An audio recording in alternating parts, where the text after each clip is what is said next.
Ao anatin'ny fanamariana ny Noely izay ihany moa Saika tamin'ity faraparany herinandro ity avokoa kosa no nanatanteraka fety entina mamarana ny telovolana voalohany ho amin'ity taom-pianarana 20 sy 20 telovolana sy 20 ity ireo sekoly tsy miankina amin'ny fanjakana amin'ny maha fetin'ny ankizy ny fetin'ny Noely moa dia manamarika izany ihany koa ireo sekoly tsy miankina fanadihadiana ary eo amin'ny sariny mamy rasoanay vo.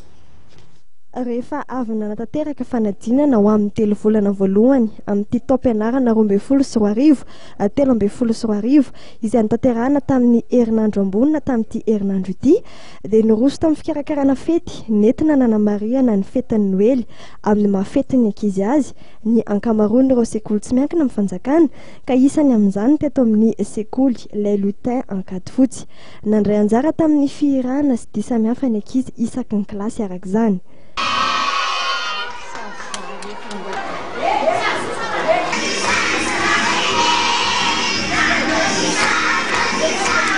Avy eo dia niroso tamin'ny fizarana fanomezana ho an'ireo ankizy ny sekoly ho famalifaliana hatrany ireo ankizy. Famarana anaty taom-pianarana voalohany fa mety trimestre zany dia kely izay atao amin'ny satria mariana ny Noely Noely dia fetin'ny izany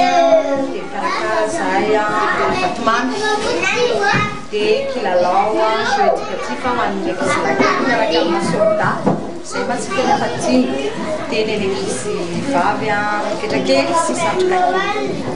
Ny Les Lutins moa izay ahitana kilasy manomboka ny garaboly ka hatrany amin'ny ambaratonga fototra faharoa dia manao fampianarana manaraka ny fandaharam-pampianarana frantsay.